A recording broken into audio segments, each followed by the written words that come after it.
guy, though? Okay, so based on Meg, Charles Wallace, and Calvin's interaction with the red-eyed man, what kinds of challenges do you predict the children will face on the planet It's a tricky one. It's Camatos? Camisauce. Camisauce. Okay, Camisauce. Right, okay, was a bat god in ancient Mayan civilization. Okay, the name means death bat. Ooh, death bat. That'd be a really cool name for my band, guys. Well, I'm sure that's a fun topic we can discuss afterwards. Kudos on the research, Drew, but I also think we should get back to the prompt. Hey, what aspects of their personalities might help them in this new land? Which traits might get them into trouble? So, what do we know about the characters from the excerpt? Now, I gave you guys some fun homework, or at least I thought it was fun, to do a character chart. I thought it was fun. I was going to ask if anyone was brave enough to go first, but I think we have our answer. I've got it. All right, Drew, take it away. This is my chart. Okay, let's see. Meg and Charles Wallace are brother and sister. And Charles Wallace is 5 years old. Right. Okay, but listen to him talk, okay? The spoken word is one of the triumphs of man, and I intend to continue using it. I mean, he sounds like an adult. Well, I wrote down that. 5-year-old saying that? Right. I wrote down Charles Wallace, mature for his age. Is he mature for his age, or does he just talk like he is? Well, I mean, the red-eyed man does call him young and impressionable, so... The red-eyed guy doesn't know anything. I mean, Charles Wallace doesn't sound young and impressionable.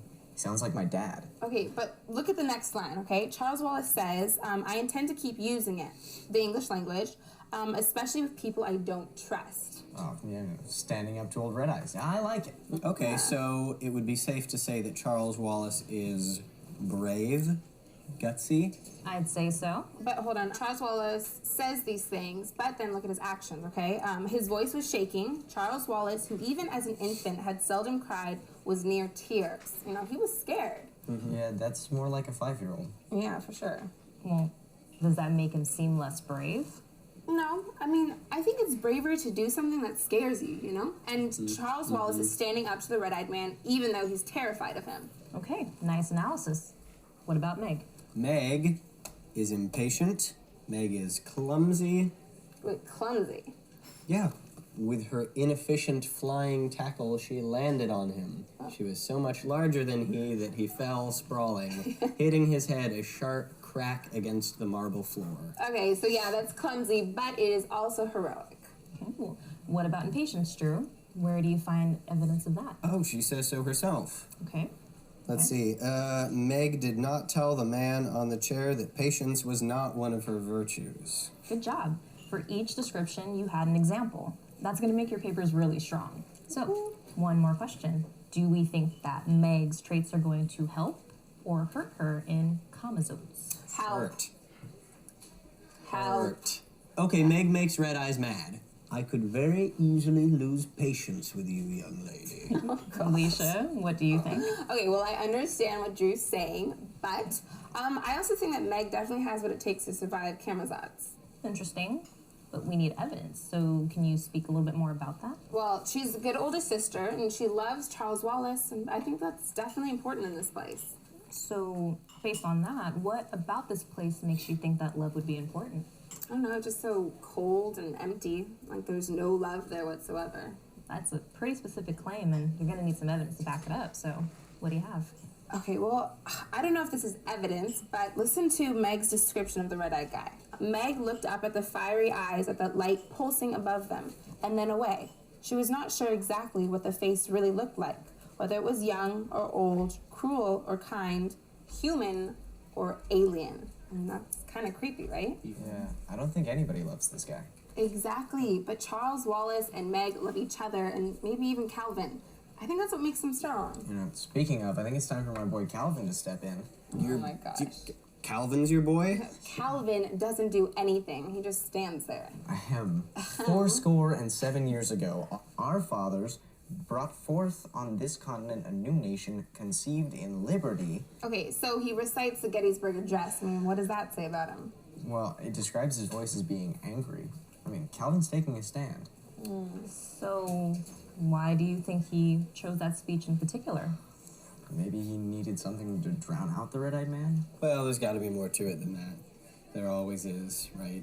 In books. Always. Well, hey, don't down the books. It's a pretty good story so far from the way you guys are talking about it. No, I like it. So, now that we have that Awesome. established, what do we think? What's the significance of Abraham Lincoln's words in this excerpt?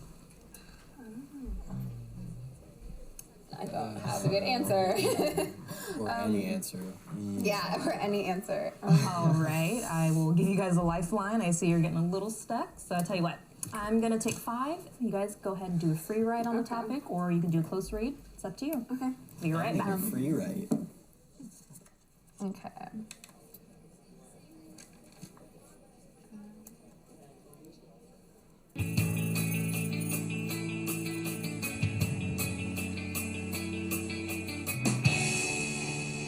All right, time's up. Okay. I am back. So, got anything good for me? All right. missed you. Well, here's the deal with this red-eyed guy. Shoot. He's trying to hypnotize them. So by reciting the Gettysburg Address, Calvin's telling him, we won't be controlled by you. Yeah, I mean, in this speech, Lincoln is referring to the Declaration of Independence. And I think that's significant here. Why is that? Well, because of what Michael said, you know? Red Eyes is trying to get inside of their head and control them.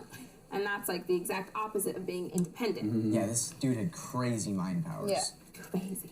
He continued blandly, you don't need to vocalize verbally with me. He's inside their heads. And everybody on this planet is enslaved under him. Yeah, it seems like this red-eyed man is all about mind control, you know? And he makes them recite the multiplication tables. Let's see, boring their way into her skull, it says. That's the biggest challenge they face. That it's trying to control their minds. Yeah, but it's not just the red-eyed man. So listen to what Charles Wallace says to him. Okay, I don't feel anything coming directly from you. I'm not sure where it's coming from, but it's coming through you. It isn't you. What do you think that means? Stay with it, guys. Don't lose it. I see your minds kind of stay on it. What if something else is controlling this red-eyed man? Well, I mean, whatever. There's nothing inside this guy, right? This man, whatever he is. Yeah, he's like an empty shell. Yeah, but the kids are different. I mean, it's because they have Guts. Personalities? love. Really? Again with the Okay, love? well, listen, I mean, look at this quote, okay? I think that's important. The red-eyed man says, why do you want your father? And Meg says, you don't want him for a reason. You want him because he's your father. So? Well, so the red-eyed man, he doesn't understand these kids. His mind is just multiplication tables and control and order. He doesn't have any emotions. It doesn't have love. Right. But how does that help these kids? I'm not sure yet, but I mean, at least we know that these kids, you know, have something, understand something that the creatures of Camazotz don't. All right, so tell me, what happens next? I don't know. But I have a free period next, so I'm gonna figure it out. Thank you. That's the answer that I like to hear. Oh my All right. gosh. Well, good job, you guys. Don't forget to reach out to each other in case you get stuck with writing. Exchange ideas, things I'll like just that. send Alicia mind messages. What are the major themes in A Wrinkle in Time? Yeah, no, you can keep your mind to yourself. Thank you, though. Oh man, Alicia, I Okay. never realized you thought that. Yeah, about I me. think everyone needs to keep their minds to themselves.